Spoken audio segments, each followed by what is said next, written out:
Well, good evening, everybody. We appreciate you coming. We're small but mighty. We're also videotaped. Great, so we'll get that posted as well. So I want to thank you for coming tonight. We're going to get right to it. We're here because of this. This is one of our goals in our 5-year strategic plan. And basically, we're looking at that number 2 down there.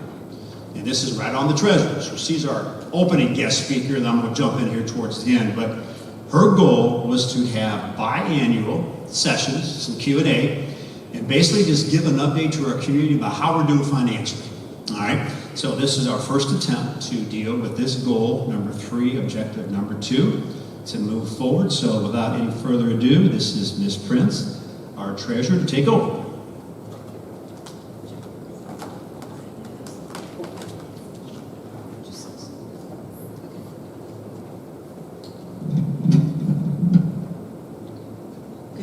Everybody. This was meant to be a more informal presentation, question answer, but this setup, I don't know, maybe doesn't allow for that. Tonight, the agenda I have planned is to talk about some revenue and expenditure category sources, our cost per pupil, some staffing and enrollment trends, some levy data, and an example on reappraisal, since that's been in the news lately. This first slide here shows our general fund revenue sources, and this is actual fiscal year 23 data, which would have been the 22-23 school year ending June 30th. And it shows property taxes are at 70% of the revenue we receive, while the state provides 26%. So as you can see, we rely heavily on the local taxpayers to support the schools and appreciate their support. The state money that you saw, if I go back, which was 26%, is comprised of the state foundation program. And as you can see, the money from the state has been declining over the last 5 years or so. And they did just pass the biennial budget, and it's the Fair School Funding Plan. It's not real favorable for schools like Canfield. They rely a lot in the formula on your median income and property values. So over the next couple of years, we're anticipating receiving less than $100,000 in new money from the state under this Fair School Funding Plan.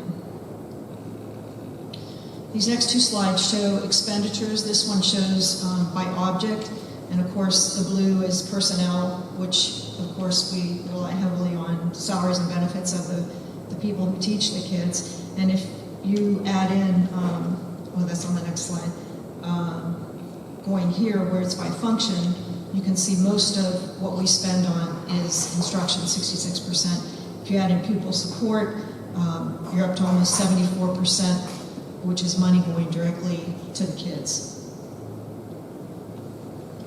This is one of my favorite slides. This is part of the state report that comes out, the most recent state report, the report card. And it shows the vertical line is your, if you read at the bottom there, average spending per pupil, and the horizontal line is the performance index. And we're the red dot. So as you can see, we're pretty high up there on our performance index score, and we are to the left of the average spending per pupil, meaning we spend less than the average school in the state. And then also, if you see the one blue dot that's above in performance index, you can see they're further to the right, which shows that they spend a lot more per pupil. So again, not to be cliche, but we get a good bang for our buck at Canfield. Here's some licensed staff data numbers showing next year's compared to the current year or this past year. No change in administrative staff. There is a change in teachers. We will have 2 less at the high school. We've absorbed a couple positions due to resignation. And then down at the bottom, the 2 tutor positions, those were Special CARES Act tutors that were funded by the federal ESSER money. And so that money has run out, and we did keep those tutors on for an extra year at our own expense, but we will be doing away with them next year. Enrollment trends kind of flatlined, a little decrease, which is not typical. Most of the schools across the state see a much larger decline. And if you were part of the facility study, the numbers going out show us pretty much flatlined in the future. As we've been talking about the bond issue in our bond or in the facility committee meetings and stuff, it's important to know what other levies are out there that need renewed. These are the only two that are not continuous levies. So our emergency levy will not need looked at again until 2030 because it was renewed in 2020 for 10 years. And then the operating expense levy, that's a 5-year levy, we just renewed last November 2022 for 5 years. And that millage is 4.82. So that'll need looked at in 2027. These are effective millage rates of schools in Mahoning County. We are the red, and as you can see, I think we're about 9 out of 14 or 15 schools. And again, this is effective millage is what's assessed against your property values. So we're in pretty good standing in comparison with the other Mahoning County schools. This slide, the next one, this is the city, and the next one will be the township, but just shows the distribution of your property taxes. So you know that a lot of people think 100% of their taxes go to the school district, but here, as you can see, only 58% of the city taxes, and on this one, 62% of the township taxes actually go to the school. All those other governmental entities get a piece of the pie. This is, Mr. Knoll's going to speak to this in the next presentation, but just to show you what the cost of the $7.5 mil bond issue is. For a $100,000 house, you can see the total annual tax is $262.50, and you know, you can use multipliers to figure out what it would cost you. We've been getting a lot of questions because this has been in the media since next year is our sexennial reappraisal. And so I put together this spreadsheet, and I know it's probably hard to see all those numbers, but the bottom line is based on inside millage and the fact that House Bill 920 does not allow for increases due to inflationary increases in your taxes. This gives an example that you can have 3 homes, property 1, 2, and 3. They're all $100,000, and they're all paying the same amount of tax prior to the reappraisal. And then as you go to the right, these same 3 properties, one increased 20%, one increased 30%, and one increased 40% due to the reappraisal. And this assumes that the average increase in the community was 30%. So if you go to the bottom, and based on House Bill 920, which reduces the effective millage on the outside mills, you can see even though that first property owner had a 20% increase in the value of their home because they were less than the average increase in the community, they actually had a decrease in their property tax. And you can see that the property owner 2 had a 5% increase, and property owner 3 that was 10% greater than the average increase only had a 13% increase in their property taxes. So none of them approached that 30% increase in the value of the properties across the community. That's been a misconception that everybody's taxes are going to go up 30% because of this increase, and that's just not true. I did not bring the forecast here to discuss tonight, but if you want to look at it, there's the link. It is updated every November and May. And I don't know if anybody has any questions or comments or want to see me after. If not, Okay. Could you go back to the slide showing the enrollment? yes. So 2015 went up to 2,600 to, we had about 230 person decrease in 6 or 7 years. Which is a 10%.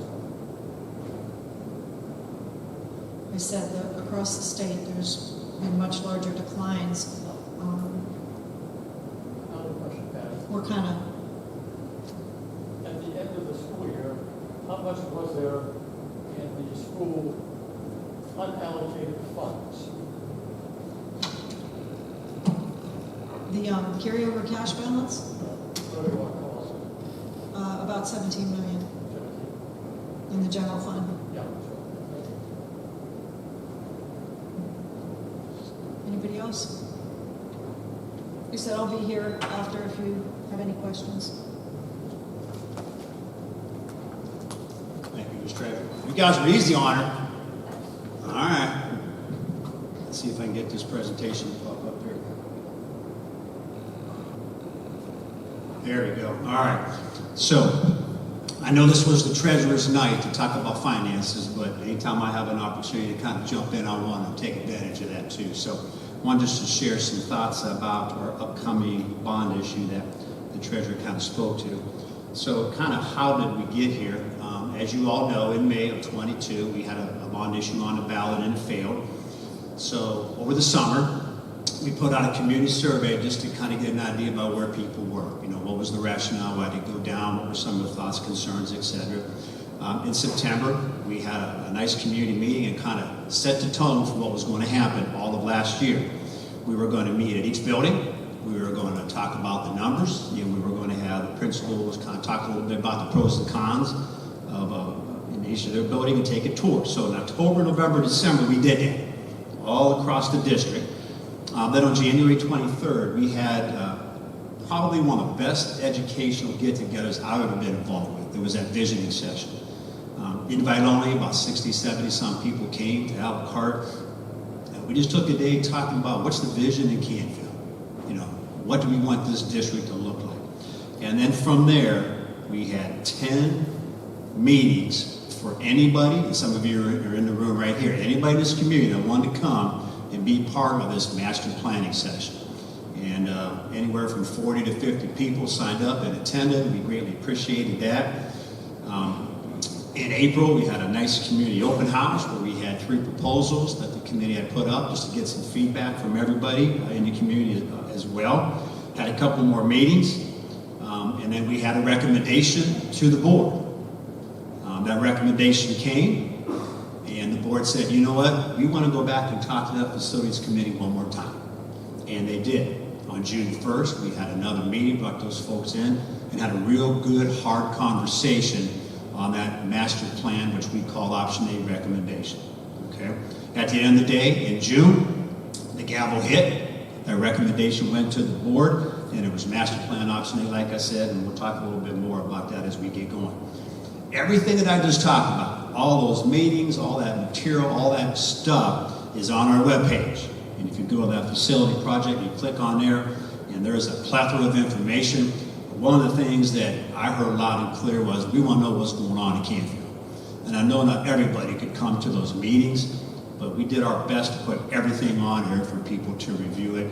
And I know people have looked at it, had a lot of good comments over the last few months on people appreciate being able to go back and look at presentations and seeing that information, but you can go there and take a peek. So at that visiting session, we came up with this document called Guiding Principles, and you can see the 5 that are listed here. Like I said, one of the best educational meetings I think I've ever been involved with. But you can look at them quickly as far as, you know, what are the must-haves for education in Canfield moving forward? Safe, secure, and welcome. We want school buildings that are flexible, adaptable, and collaborate. Because remember, we're building for 50 years, okay? And that's a big ask, but that's something that group said is important to them. Obviously, maintain the excellence that we have here in Canfield, and what can we do to foster good community engagement. And I'm big on this. you know, what's in it for me as a community? I might not have kids that go here or grandkids, but what's in this for me? And one thing that I really want to try to connect to is what can we do on these buildings to get our community involved? And the big one, you know, speaking of the treasurer, what's the best fiscally responsible thing we can do moving forward? So we talked a lot about the age of our facilities. You can see them there. Where I'm housed, we're over 100 years old from that original middle school moving forward. So here's what we have. The school district's going to place a $7.5 million bond issue on the November 7th ballot for our folks in Canfield to weigh in on. Another thing we've been talking about a lot is the OFCC, and we have partnered with them. I was talking to the guys here earlier before the meeting. We are what's called an ELP district, the Expedited Local Partnership Program. We are like 530 something last time I checked on the list of who's going to get money from the state, okay, with the traditional project. What we have decided to do in Canfield is bounce ourselves up, okay? So that gets you in this ELP program designation. So we do get money from the state. We'll get a 16% of what's co-funded down in the future. Okay, we don't know when that's going to be, but when you're in ELP district, that's what it looks like, okay? 16% will come back to us. And just so everybody knows, next steps for the OFCC is in their August meeting. It goes to the commission, and then in September it goes to the controlling board. And once that gavel hits, we're in and we're moving forward come November. So long story short, here is the master plan option A. We've got a brand new K-4 elementary school at that Hilltop site, a brand new middle school 5 through 8 on the current middle school site, and renovations in this building right here moving forward. So here's what we're looking at. That new K-4 building is going to have a little less than 1,000 kiddos in it, about 108,000 square feet. We've had some good conversations about this too. The current Hilltop Elementary School will remain. Okay, so once the new one's built, that current Hilltop's going to stay. My folks are going to move into that. So people in my office, people in the fiscal office, we'll probably bring Mr. Spalding and our special services over as well. But then the rest of that building, I'm hoping is a great opportunity to bring in some community partners. Okay, not sure what that's going to look like or who that's going to be, but to me it's an awesome opportunity to get some other folks to join us in that building. We also put money in the project for road updates and improvements that are going to be needed. We talked to our friends at NS Consultants, and they've told us there's going to need to be obviously some adaptations in the roads around that Hilltop site. And this is what it could look like. Okay, so there's our new K-4 building, right adjacent to the current one. So here's the new middle school, 5-3, about 840 kiddos, 112,000 square feet. Our project does include a second gym. One of the things our facilities committee said is we can't have too much gym space. Okay, so we do have in the project a second gym. The new school is going to be constructed to the west of the current building. I'll show you that in a minute. And obviously the current building will remain in service until the new one's built, and then the current middle school will be abated and demoed. And this is what it could look like. Okay, so here's our current building. I don't know if you can see my cursor running around in there, but here's the new one in that light blue. And we've had some different conversations about how tall is this building going to be, 2 or 3 floors. TDA, the architects, believe that we can do it in 2 floors. And that's going to be my recommendation to the board. It's going to stretch that building out a lot more now. As you can see, it's kind of wrapping around the current building. But 2 floors up instead of 3 like we had talked about initially. So that's going to be my recommendation to the board moving forward.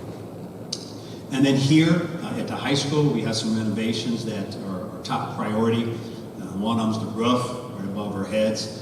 If you've been in our parking lot, you know the needs out there. We need to do a lot of work when it comes to that. And obviously the big issue is the storm water that's getting in the way of our parking lot, so we're going to fix that up a little bit. We do have some foundation issues in the building, specifically over in our cafeteria area where the walls are kind of separating, so we need to address that. And then hopefully deal with some windows and lighting as well here at the high school moving forward. So here's the dollars and cents in a nutshell. All right, so $15 million in renovations to this building. That new middle school is about $43.8 million. The new K-4 elementary comes in at $38.7. And then abate and demo CH in the middle school. Okay, once those other buildings are built, you can see the dollars there. And then that site safety allowance added of $300,000 is important. When a traffic study is done, there's going to be some things we're going to have to do. It could be signage, it could be a turn lane, it could be different exits, sidewalks, whatever, so those dollars are allocated there. And then you get down to the gym. We talked about that's an additional gym. That is not co-funded by the OFCC. That's what's called an LFI, because the district's doing that on our own. And then those Hilltop road updates, like I talked about it, about $1 million. And then to update Hilltop, to get my folks in there, the architects are around $380,000 to do that. So when it's all in, the total dollar amount's $104.9 million is what we're looking for on this bond issue. So to the treasurer's point earlier, there's a lot of confusion on, hey, how do I calculate all this? What's this look like? How am I going to get there? I know you won't be able to memorize this, but it's in the presentation. I'm going to walk you through an example here in a minute. But it's not that difficult. You all can do it when you get home. Go to the auditor site, all right, put your name in there, get your property, and then you're going to get a total value call. And it's going to look like this. So if you put your name in there and you live on this street, right here you go. So there's your current value. Okay, this $183,000, this is the home in our district. You take that number, multiply it by 0.35, that's that 35% number. Okay, you come up with a value, and you take that by the millage, okay, which is 0.0075 in this case. So if I got a $183,000 home, it's going to cost me about $481 per year when this bond issue passes. And here's a big scenario for all kinds of homes from 100,000 to 400. Long story short, the treasurer mentioned $100,000, $262 a year is what you're looking at. And we break it down by month and how much per day it will cost you as well. So when we're out there talking and educating people, this is going to be your message. Okay, this is what's going to cost you as a homeowner. And at the end of the day, what are the benefits? Okay, obviously the big deal for us is putting all of our elementary kids in one building. We have all kinds of ways to share services, save dollars, being able to use people in different capacities. Obviously going from the 2 to the 1, getting all those kids under one roof is important. New middle school, the renovations here at the high school. We're going to get the best we can when it comes to safety and security with these new buildings. And obviously to me, that's one of my big priorities as superintendent. Anything we can do with safety and security is going to be big. Obviously, it's a big help to those of you who can't afford with your property values. And I did mention that 16% state match as a future credit down the road. We've talked about this a lot, but just to kind of summarize it up here, why now? All right, why this time? Well, as you all know, the cost of operating and maintaining our aging facilities is going nothing but up. Construction costs are continuing to increase. Actually, I thought we were pretty blessed to have a 5% increase from last year with this project. I battle the elementary class size issue. If you're an elementary mom, you know at Hilltop I might have 22 in a class, and at CH I might have 26. There's not much you could do because that's just where you're at. Getting under one roof is going to totally eliminate that, which would be awesome. Big thing for me as an educator, these flexible learning spaces, being able to create, communicate, collaborate, critical thinking, and if you've never seen new facilities, you won't believe what's out there and what options we're going to have moving forward. And then finally, state-of-the-art technology and safety features are going to be key selling points with our new facilities. So that is a quick summary of our upcoming bond issue, but Treasurer and I are available to take any questions you might have on anything we chatted about or anything else. So what do you got for us? Yes, sir. Hey, Joe, give examples of flexible learning. You dashed through it. I've never been to a school, whatever you're talking about. Flexible learning spaces are exactly opposite of a traditional classroom. You walk into a classroom, you get 25 desks and 25 chairs, and everybody's in a row. Flexible learning spaces has nothing to do with that, okay? You're going to be going to a library and being able to spend some time there. You're going to have flexible areas in hallways. As hard as that is to think about, okay, we're going to be able to do teaching and learning in hallways. You're going to have a STEM class. You're going to have options to do that as well. Take the traditional rows and chairs and desks 100% out of the picture. Okay? Learning can happen outside that traditional classroom. And that's what we don't have a lot of in Canfield. Now, we've got some teachers working on that. We do. But it's difficult just because we don't have the area to do it. Now, have you considered the meta universe and all that for future teaching? The meta universe. Well, the use of 3D, you know what I'm talking about. Oh, the 3D stuff? Yeah. The yeah. AI? I mean, that's tech? all new technology Yeah. that will probably play a bigger role in teaching in the long run. Yeah, it will, 100%. And that's one reason why we've embraced technology a little bit more here in the district as well. As you guys know, we're all one-to-one. And that's not going to go anything but up. I mean, as far as using technology in the classroom, that chat, I mean, there's a lot of stuff out there right now that we're going to have to get our hands on. But that's the part that's difficult. You design buildings and teaching and learning for 50 years down the road. That's a big ask, but that's exciting for me. It really is. What other questions you guys have? All right. Could you, on the financial, could you explain again, because that is a big hang-up about, people think their property taxes are going to go up 30 or 35%. And, but then you have that, whatever mitigating factors. I'm talking about Mahoning County. Even before this came along, they're saying their taxes are going to be increased by 30%. Sure. A lot of people believe that. Well, this was the treasurer's slide. You want to jump back up here? You want me to give this a shot? Why don't you come on up? I'll let the treasurer. But here's what you got to remember. House Bill 920 is not a fan to superintendents. Because what House Bill 920 said is every time you have a bond, or anytime you have a levy that passes, it can only bring in a certain amount of dollars. So as inflation goes up and your home properties go up and all that, we can't draw in more money because of House Bill 920. Okay, so that's the first kind of like step in this puzzle. Like if we passed the levy at 5.9 mils 10 years ago, the effective millage now isn't anywhere close to that.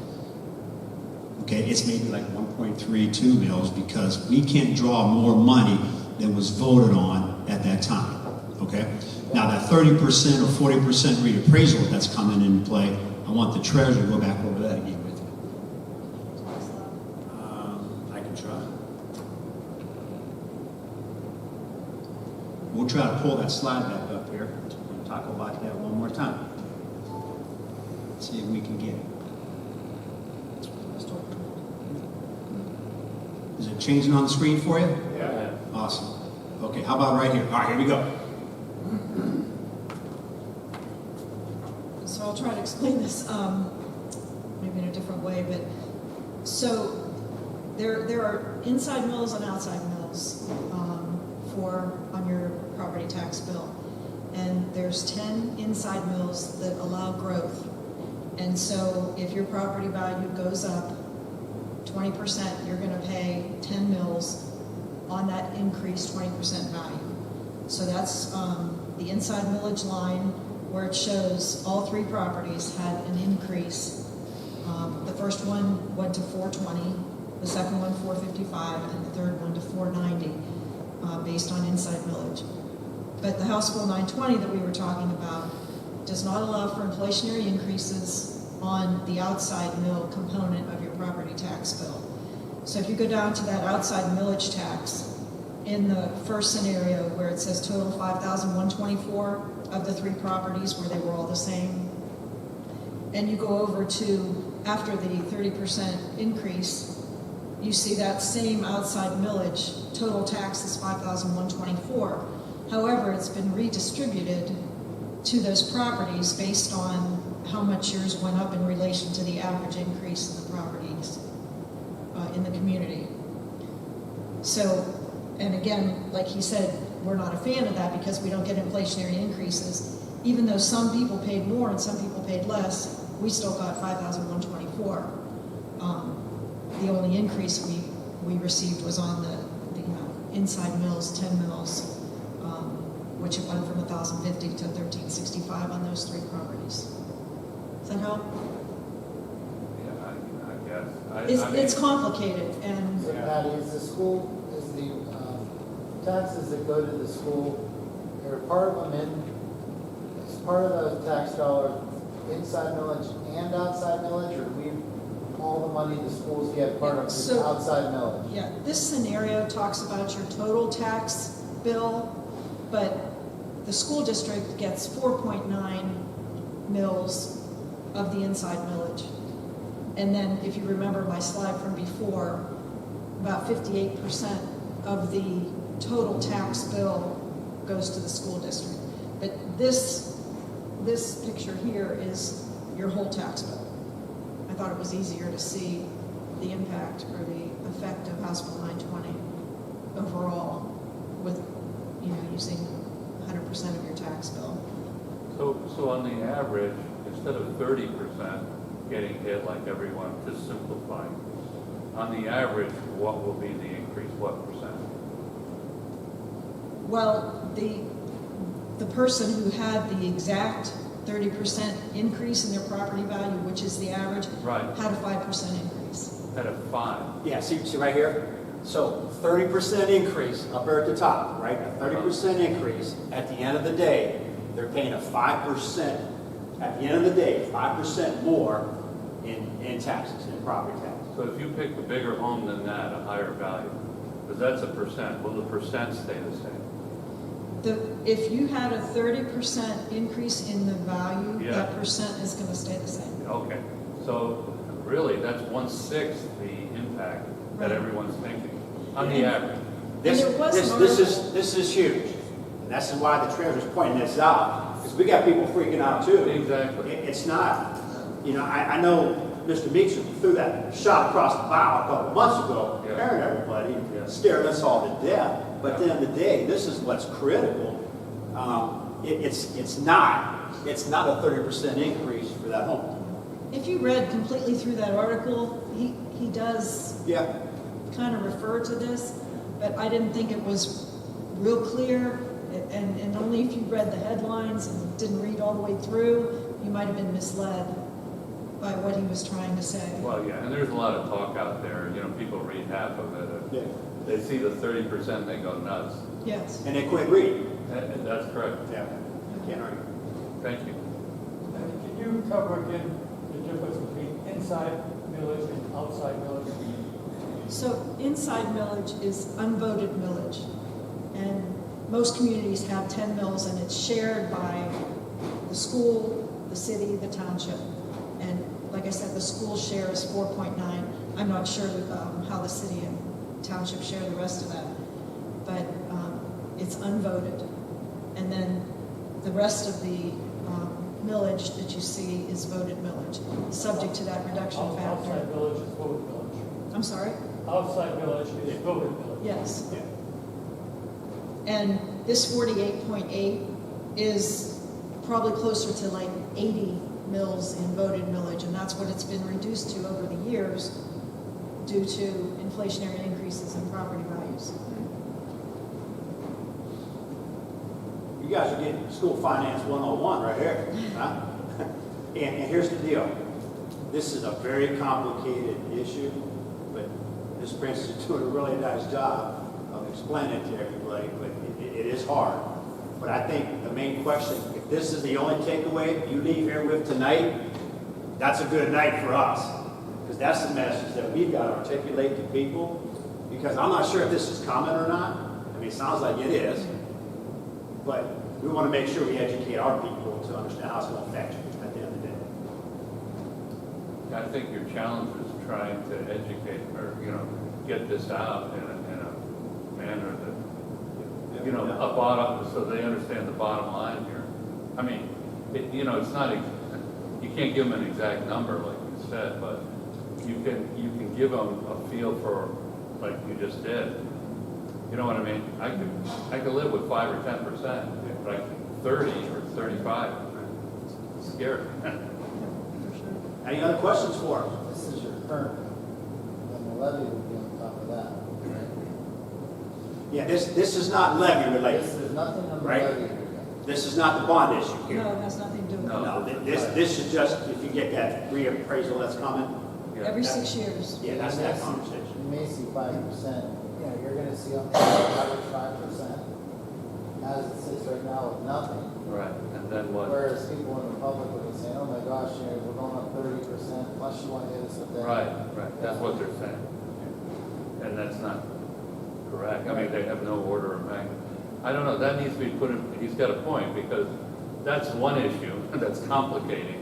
Unfortunately, now that you have to bring this in at the same time, it's like a perfect storm for you guys to try to explain all these things.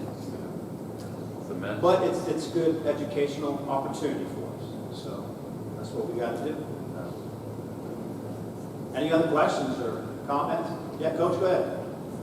Is there a dollar amount in terms of how much it's costing us to maintain older buildings versus if they were newer, like this past year? Like you say, obviously we're spending more to repair. What's that number look like? Yeah, I don't know if the treasurer has an exact number, but that's definitely something that we can get our hands on for sure.